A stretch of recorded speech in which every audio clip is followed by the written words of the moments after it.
Good morning. My name is Jeremy Ron, and I am the Public Information Officer for Incident Management Team 2 that is assigned to the LNU Lightning Complex. We are here today to give you a situational update on the LNU Lightning Complex. Just a couple updates. The entire complex is just over 131,000 acres. We do have over 30,000 structures that are threatened. We do have 105 confirmed structures destroyed and 70 confirmed structures that are damaged within the entire complex. We do have 4 civilian injuries, and we have 587 firefighters currently at the incident.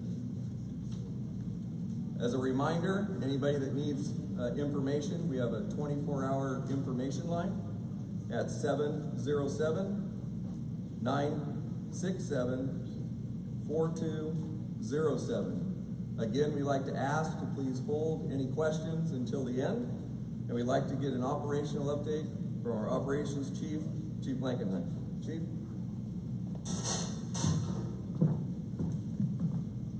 Good afternoon, Charlie Blankenheim, Ops Section Chief. So I'd like to say a quick update on this, but it's not going to be real quick because there's a lot to talk about.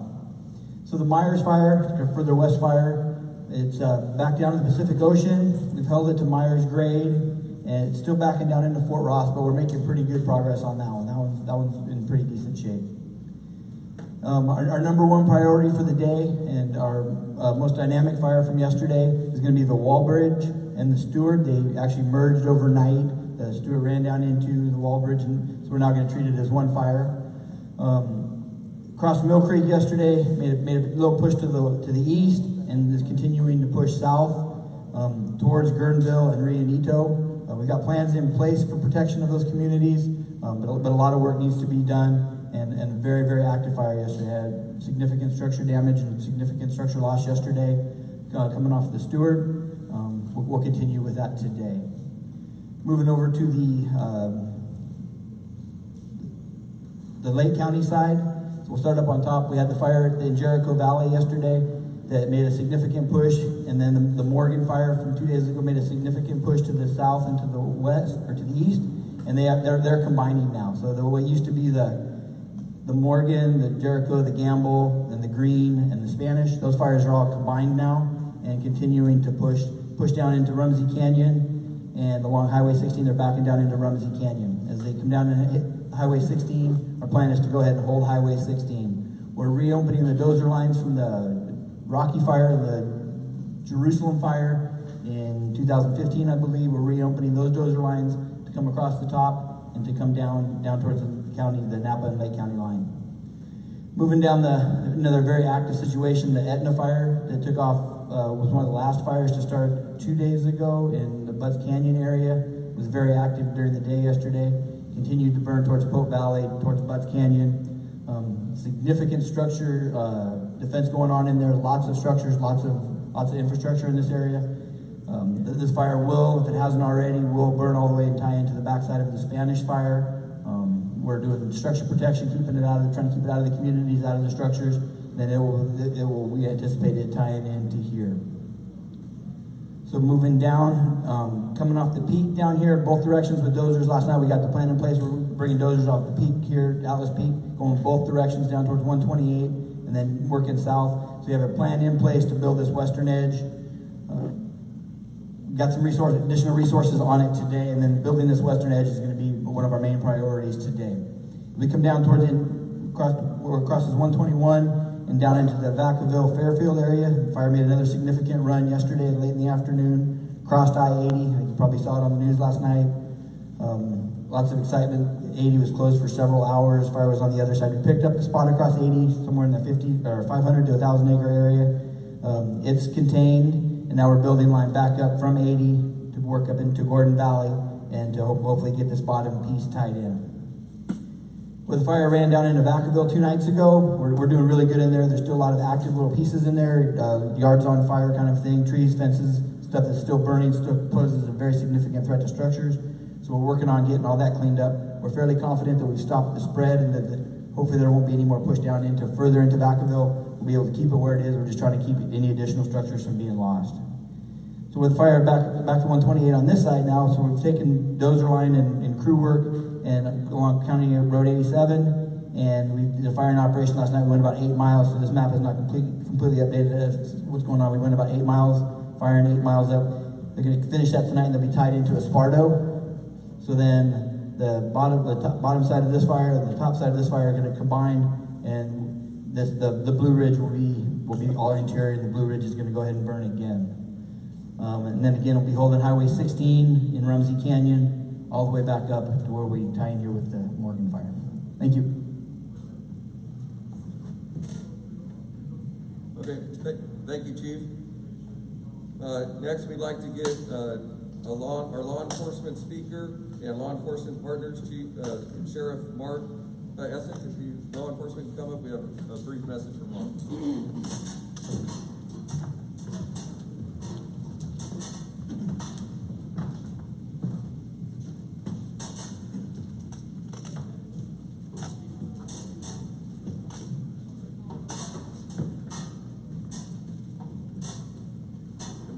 My name is Mark Essick. I'm the Sheriff of Sonoma County.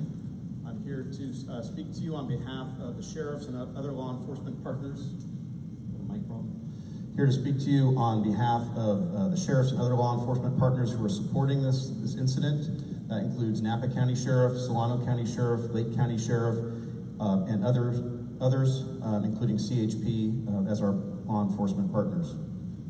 Right now, we have mutual aid responses coming in to the area from the Bay Area and outside areas to bolster our police response. Our police response is there to assist with evacuations, to keep evacuation zones clear so that fire apparatus and personnel can fight fires, and to ensure the safety of property once people have evacuated. Peace officers are in the area to assist with evacuations by providing guidance, answer questions, and directing people to safety. We know this is very stressful, so you can count on your law enforcement partners to be there and answer your questions and guide you to safety if you are scared or concerned. We want to remind you that when you're evacuating, we want you to do so calmly yet quickly. We also are concerned that many people are pulling over on the sides of busy highways and roads to take pictures and view the fire. We really urge you to fight that urge and continue to evacuate. When you pull over to take pictures, it creates secondary traffic hazards and problems for evacuations. So please continue to move through the area. Which also brings me to a reminder that evacuation areas are dangerous. Once an area is evacuated, we do not want you to re-enter that area. We have had some minor reports of people re-entering evacuation areas, and they've had to be rescued. When we have to rescue you from an evacuation area, it creates a secondary burden on police and fire services and adds to the problem. So please stay out of those evacuated areas. We want you to stay informed, so continue to follow all of your law enforcement partners on social media, which includes Nixle, Twitter, Facebook, and Instagram. And we encourage you all to continue to take care of each other, check on your neighbors, and help each other. We're going to get through this together. Thank you. Thank you, Sheriff. Now we'll have our unit chief, Chief Jones, going to give an update from the unit.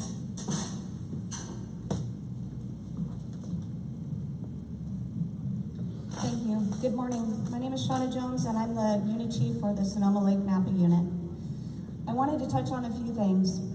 Over the last 5 years or more, many of you have been evacuated, and many of you, your families, someone you know, has lost their home. It is a very stressful time. All of us, your first responders, understand that, and we're here for you. I wanted to take a moment and just say and reiterate the message that Sheriff Essex and all of the folks behind me have said to you. Please be prepared. Please, when asked to do so, please evacuate. It's important that you do your part so that we can help you.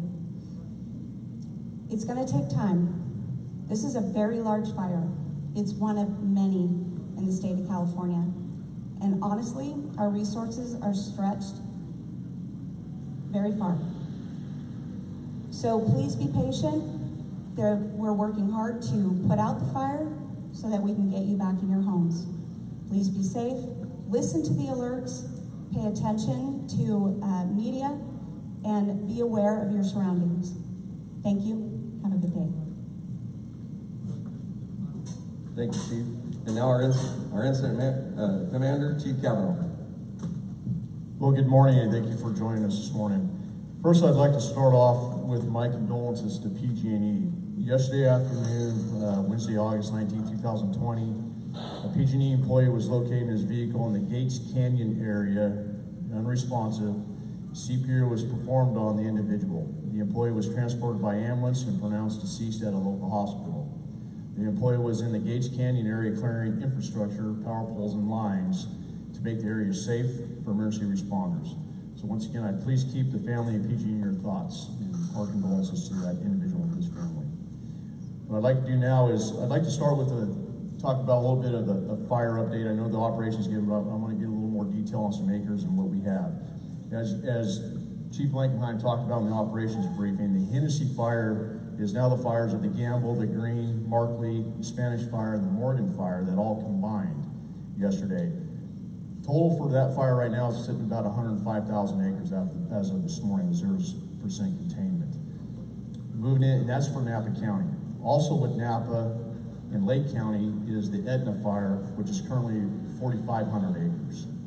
Moving down into Sonoma County, the Walbridge fire is currently around 14,500 acres this morning and actively burning overnight. And then the Mares fire was approximately 3,000 acres. The fire up in Lake County, the Round fire from yesterday, is roughly 4,000 acres as of this morning. As Chief Jones just alluded to, and we talked about yesterday, this is a large geographical area that we have. We're in 5 counties. We have large incidents that are burning. One of these incidents alone is what we call a team. That's what my team that I'm here could be a team incident alone, especially the stuff that's going over in Sonoma County and what now we have up in Lake County. Resources. We have the resources we have now. Hopefully over the next few days, there's going to be some allocation of more resources with stuff coming from out of state. There are fires that, some smaller fires that in some of the other counties that have containment lines on. Hopefully we'll be getting some of those resources, pull off some of those incidents, even though they may not be comfortable totally leaving those smaller incidents that have containment lines, but we're going to try to get some of those resources to us. Same with the aircraft assets that we have.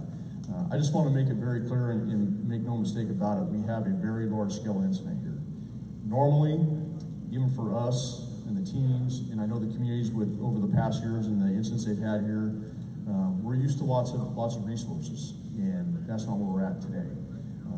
With the amount of fires and large fires that we have throughout the entire Northern California, we're just one small piece of the bigger picture there is in that bigger view. We have to share the resources. We have to make good operational decisions and priorities. With that, though, the communications, with everybody that's standing up here with us today, it is imperative the communications and cooperations from everybody for us to mitigate these and be successful. As we move forward, looking at our plans starting today and forward, we're basically for us as a team into this thing just over 50 hours, looking at our organization, how we're doing it, and allocating the best resources we can for everybody in between all the counties we have. Every single county, every single community, every single person is a top priority for us. We want to make sure that we are trying to meet those needs and mitigate these.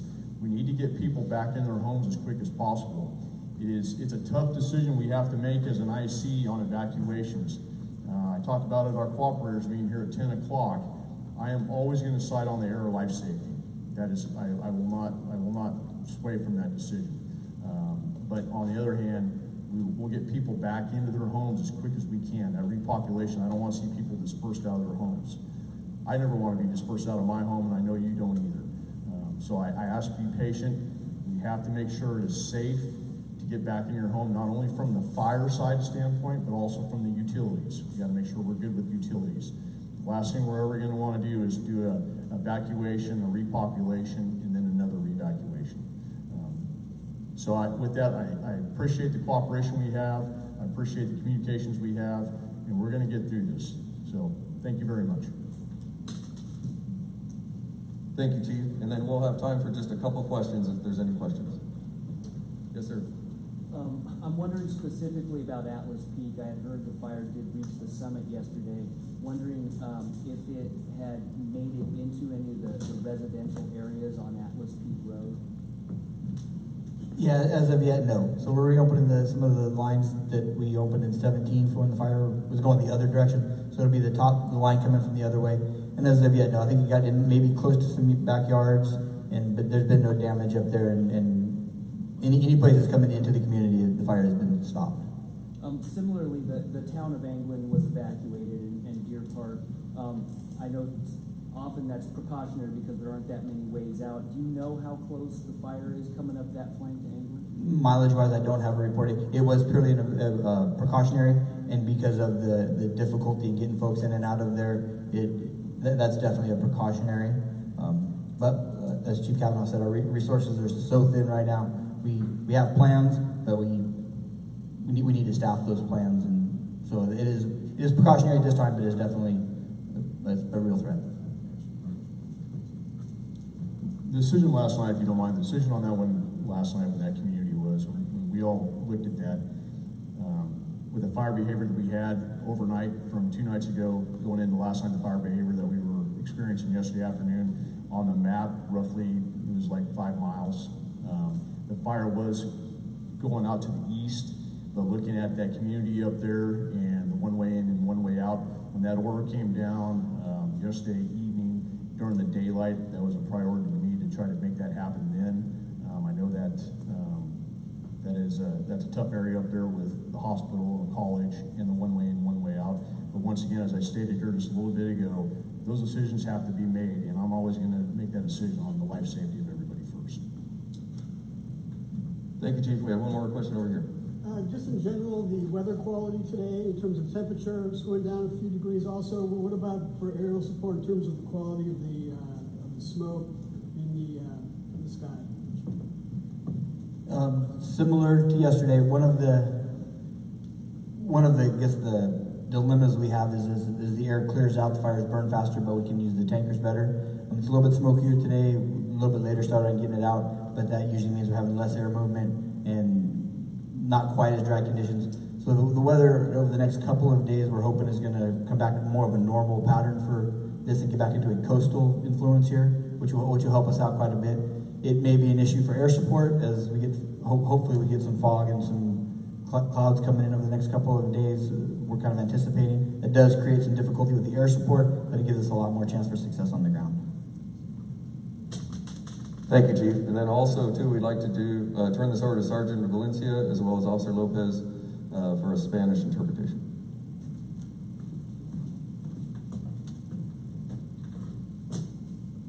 Buenos días, Sargento Juan Valencia, soy el portavoz de la oficina del condado de Sonoma. Aquí estoy representando los otros condados de Napa, Solano, Lake County y Yolo.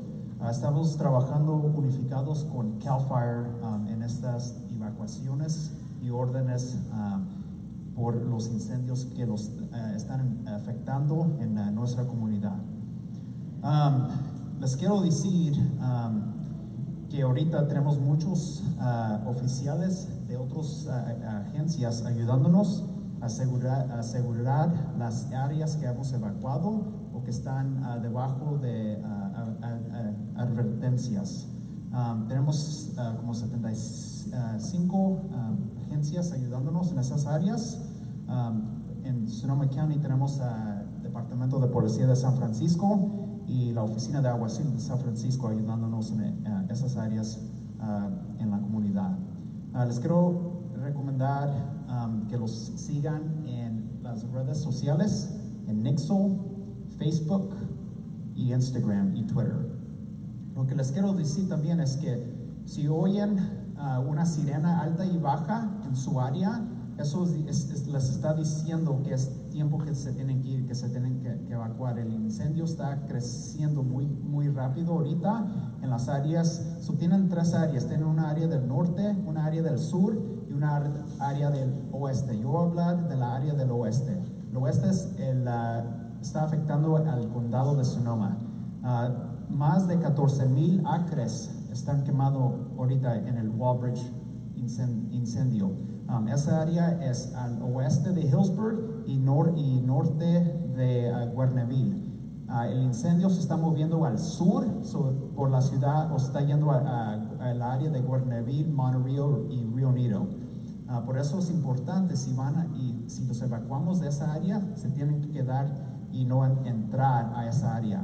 La cosa es, anoche unos oficiales, un señor se entró a la área de evacuación y los oficiales lo tenían que rescatar porque el incendio estaba muy cerca de su automóvil o de su carro. Les quiero también decir que estamos trabajando juntos con todas las agencias para darles información y comunicar con ustedes. Si tienen preguntas, a lo mejor que no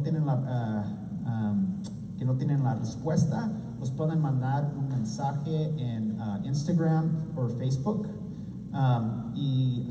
Les quiero decir también que se cuiden. Este es el tercer incendio que hemos tenido en el condado de Sonoma. La cosa es que ya somos expertos en evacuar a personas y queremos que ustedes no se preocupen. Estamos ahí para ayudarles y que se cuiden a ustedes, a su familia y a los vecinos. Y aquí tengo a mi compañero Custodio López, que va a informarles del incendio que está ocurriendo en Napa, Yolo y Lake County, y luego también de tráfico.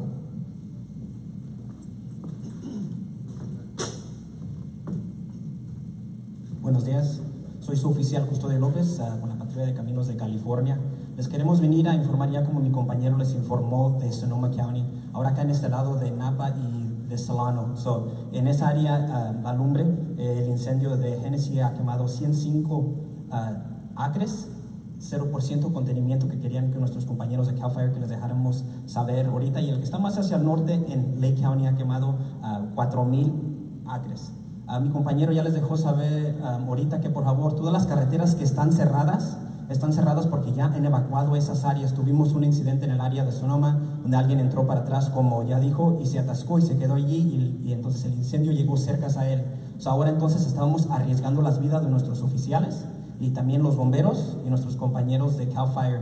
Por favor, que respeten todas las órdenes, que si les están dejando saber que tienen que evacuar, que salgan. Si están bajo advertencia, que por favor siempre tengan ya un botiquín, tengan algo listo para poder salir con su familia. Otra cosa que les queremos dejar saber, por favor, si están siendo evacuados, que por favor no se vayan a parar en el lado de la autopista, de la carretera. Están yendo todos nuestros compañeros de CAL FIRE, los bomberos, los diferentes departamentos de policía que estamos trabajando juntos para agarrar una foto, para ponerlo en Facebook, porque ahora está arriesgando las vidas de todos de nosotros. Y muchas de las carreteras, como saben, están angostas, no están anchas. Tenemos los camiones grandes que están yendo para allá. Por favor, que respeten todas las órdenes y que nos puedan ayudar para que puedan regresar todas esas personas para atrás a sus hogares. Muchísimas gracias. Thank you. On behalf of the entire team and our cooperators on this incident, we appreciate you being here. And again, our 24-hour information line is 707-967-4207. Thank you.